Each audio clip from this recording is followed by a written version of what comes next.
नमस्कार साधक दर्शकों, आप सर्वे ने मारा जय श्री स्वामी शिवानंद दादाजी की। हरि ओम। गुरुर्ब्रह्मा गुरुर्विष्णु गुरुर्देवो महेश्वरा, गुरुर्साक्षात् परब्रह्म तस्मै श्री आद्य परम सद्गुरुवे नमः। आद्य परम सद्गुरुवे नमः। आद्य परम सद्गुरुवे नमः। जय श्री दादाजी। आद्य परम सद्गुरु स्वामी शिवानंद दादाजी और धुनी द्वारिका मैया के चरणों में अनंत कोटि कोटि साष्टांग दंडवत प्रणाम। मित्रों, આજનો આ જે જ્ઞાનનો વિષય છે એ થોડો અનોખો છે। જો આપણે જે ભૂમિ પર જન્મેલા છીએ, આજે ભારત ભૂમિ પર આપણે જે જન્મેલા છીએ એ કોઈ સાધારણ ભૂમિ નથી। એ આપણા એવા મહાન ઋષિ મુનિઓની તપોભૂમિ છે કે એટલા તપો, એટલા પુણ્યો આ ભૂમિ પર થયેલા છે। અહીં હજારો વર્ષોથી આધ્યાત્મિક પરંપરા વહેતી આવી છે અને આજે પણ વહે છે। અનાદિકાળથી આ દેશમાં મનુષ્યએ સુખ, શાંતિ અને પરમાનંદની શોધ કરી છે। સુખ, શાંતિ અને પરમાનંદ, આ ત્રણેય શબ્દોમાં ઘણું અંતર છે। સુખમાં શાંતિ નથી ને શાંતિમાં પરમાનંદ નથી। આ ત્રણેય શબ્દોને પણ સમજવા જરૂરી છે। આ ભારતની જે આ ભૂમિ છે એની એક અનોખી વિશેષતા રહી છે કે અહીંનો માનવી માત્ર ભૌતિક સુખમાં અટક્યો નહીં, તેણે જીવનનો ઊંડો અર્થ શોધવાનો પ્રયત્ન કર્યો કે આ જન્મ શા માટે, આપણા જીવનનો હેતુ શું છે, સાચું સુખ ક્યાં છે। કારણ કે જ્યાં સુખ છે એ સુખને તો માત્ર આપણે સુવિધાઓમાં જોઈએ છીએ, ભૌતિક સુવિધાઓમાં।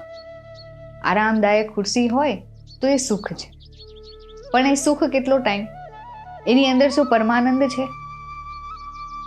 તો ઋષિ મુનિઓએ પહેલા એ બહારની દુનિયામાં સુખ શોધ્યું। એમને એક પ્રકારનું રિસર્ચ જ કર્યું છે, એક પ્રકારનું સંશોધન। માત્ર એ સંશોધનના શબ્દો અલગ છે, જેને આધ્યાત્મિક, આપણી સાંસ્કૃતિક ભાષામાં અલગ અલગ રીતે આપણે એને વર્ણવીએ છીએ, જે શાસ્ત્રોમાં, આપણા વેદો, પુરાણોમાં આપેલા છે। એમણે પ્રથમ પરિવારમાં સુખ શોધવાનો પ્રયત્ન કર્યો, એ પરમાનંદ શોધવાનો પ્રયત્ન કર્યો। આપણા બધા જ ઋષિ મુનિઓ સંસારી જ છે અને એ ના હોત તો કદાચ આપણે ના હોત, કારણ કે આપણે બધા પણ આપણા ઋષિ મુનિઓના જ વંશ વારસ છીએ। આજે પણ જ્યારે બ્રાહ્મણ ગોત્ર પૂછે છે પૂજા સમયે, ત્યારે આપણે આપણા ઋષિ મુનિઓના નામ જ કહીએ છીએ, પણ એમનું પૂર્ણ જીવન ચરિત્ર લગભગ જ કોઈને ખબર હશે, લગભગ જ। આપણે બાકી બધા વસ્તુઓમાં ઉલझીએ છીએ, બધી વસ્તુનું શોધખોળ બહારથી ચાલે છે, પણ મૂળ જ્યાંથી આપણે જન્મ્યા છીએ ત્યાંથી એમનું જીવન ચરિત્ર કે ત્યાંથી એ મૂળને સમજવાનો કે શોધવાનો પ્રયાસ નથી કર્યો। કદાચ જો મૂળને શોધવાનો અને સમજવાનો પ્રયાસ કરીશું ને તો ઘણા આજના જીવનના ઈલાજ મળી જશે, એવા દોષોના ઈલાજ મળી જશે એ મૂળમાંથી। અને તકલીફ જ આપણી એ છે કે આપણે મૂળમાં ઈલાજ નથી કરતા।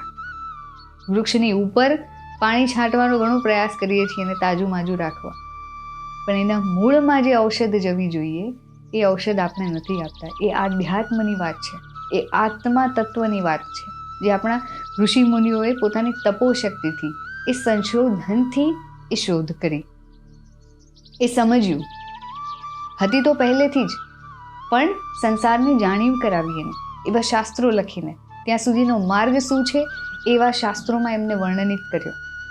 તો પ્રથમ એમને પરિવારમાં શોધવાની કોશિશ કરી કે પરિવારના લોકો તરફથી, બાહ્ય જગતમાં, એ સંબંધોમાં એમને સુખ મળે છે કે નથી મળતું।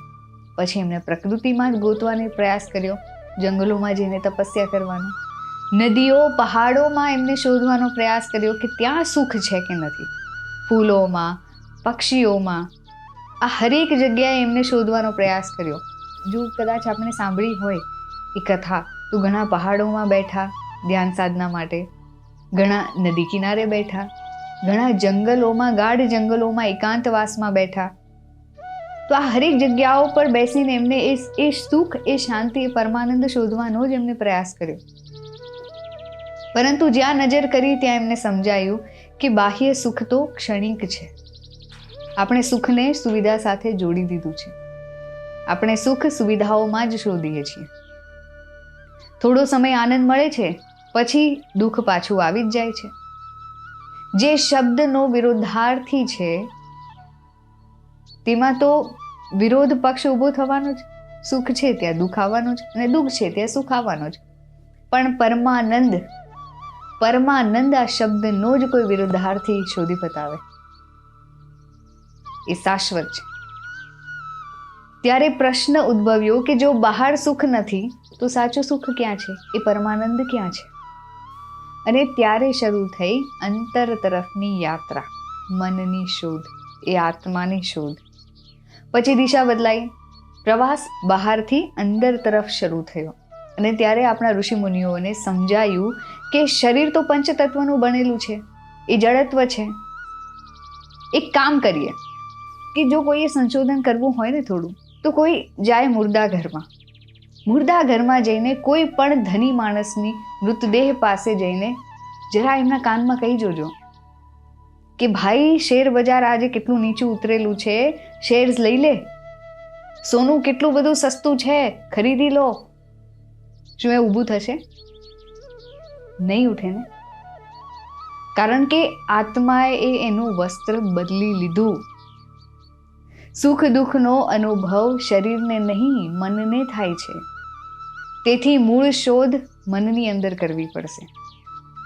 કારણ કે આપણું મન જ આપણને આ ઇન્દ્રિયો તરફ પ્રવાસ કરવા માટે મજબૂર કરે છે હર વખતે. તેથી મૂળ શોધ મનની અંદર કરવી પડશે. આ માટે ધ્યાન ધારણા અને તપોબલની સાધનાઓ શરૂ થઈ. જ્યારે આપણા એ મહાન ઋષિ મુનિઓએ આંખો બંધ કરી મનના વિચારોને નિરીક્ષણ કરવાનું શરૂ કર્યું, ત્યારે ધ્યાન દરમિયાન એમને સમજાયું કે મન તો સતત વિચારોમાં દોડે છે, એકાગ્ર થતું જ નથી એક જગ્યા પર. અને વિચાર બંધ ન થાય ત્યાં સુધી તો સત્ય દેખાતું નથી. સુખ બહાર નહીં, અંદરની શાંતિમાં છે. પણ એકાગ્રતા કેવી રીતે લાવવી? વર્ષો સુધીની એ સાધનાઓ દ્વારા એમને મન ધીમે ધીમે એમને શાંત કર્યું. જ્યારે મન સંપૂર્ણ નિર્વિચાર બન્યું, ત્યારે અંદર છુપાયેલા ચેતન તત્વનો એમને અનુભવ થયો. તે ક્ષણે એમને સ્પષ્ટ થયું કે આ શરીર ચાલે છે કારણ કે અંદર એ આત્મા છે. આત્મા વગર શરીર માત્ર એક માટી સમાન છે. એ સમજ્યા કે જન્મ મરણ માત્ર શરીરને છે, આત્માને નહીં. આ અનુભૂતિ જ આત્મ સાક્ષાત્કાર કહેવાયો. આ ઋષિ મુનિઓની પરંપરાની આજે આપણે વાત કરી, અને એ જ પદ્ધતિથી દાદાજીના શિષ્યો આ અનુભૂતિઓ મેળવે છે. ધ્યાન દ્વારા જ એમને જાણ્યું કે મૃત્યુ પછી જીવનની યાત્રા તો ચાલુ રહે છે. કર્મ પ્રમાણે નર્ક કે મોક્ષ મળે, જેનું પ્રમાણ છે ગરુડ પુરાણ.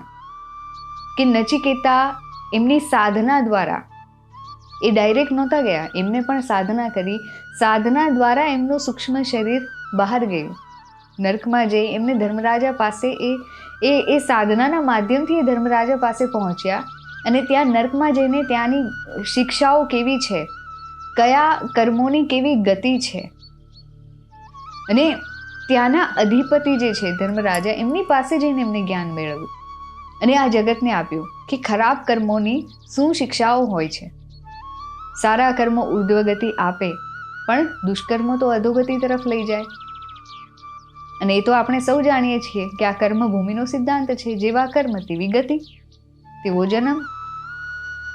ત્યારે જગતને એ સંદેશ મળ્યો કે મોક્ષ પ્રાપ્તિ એ જ આ જીવનનો મુખ્ય હેતુ છે. કારણ કે ભૌતિક જગતની જેટલી બી ધરપડ કરો એ તો કર્મબંધન જ છે.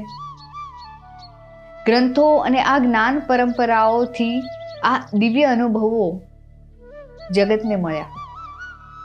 વેદ, ઉપનિષદ, પુરાણો, ગીતા, આ વગેરે મહાન ગ્રંથો આપણને મળ્યા. પણ શરૂઆત થઈ હતી વેદોથી. કહેવામાં આવે છે કે લગભગ 88,000 ઋષિ મુનિઓએ આ જ્ઞાન આપ્યું છે જગતમાં. આશ્રમોમાં, ગુરુકુળોમાં, પહેલાંના એ સતયુગમાં આ જ પ્રશિક્ષણ મળતું.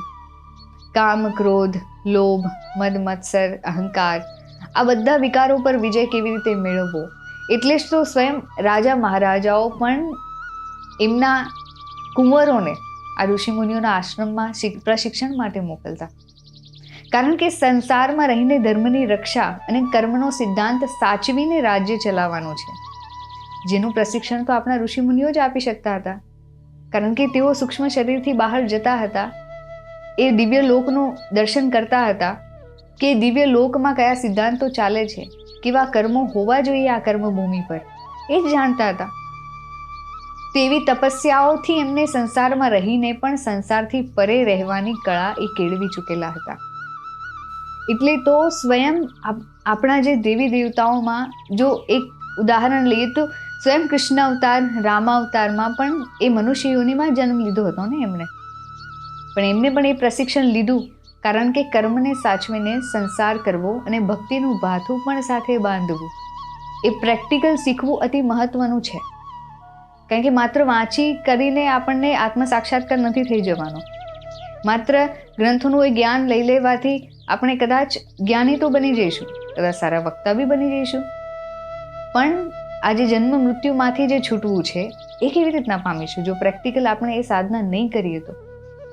અને આજની સ્થિતિમાં આજે કલિયુગમાં ગ્રંથો તો છે, પરંતુ એ જીવંત માર્ગદર્શન ખૂબ ઓછું છે.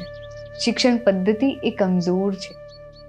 નાસ્તિક આસ્તિક જેવા ભેદ પણ ઊભા થયા છે, પરંતુ સત્ય આજે પણ તો એ જ છે ને. આપણે તર્ક વિતર્ક ચાહે ગમે તેટલા કરીશું, પણ શું એ સત્યને બદલી શકીશું કે આ શરીરની અંદર એ આત્મા છે, એ જ આત્માથી આ શરીર ચાલે છે અને એ જ આત્મા શાશ્વત છે, બાકી બધું તો નાશવંત છે. એ સત્યને આપણે નહીં બદલી શકીએ.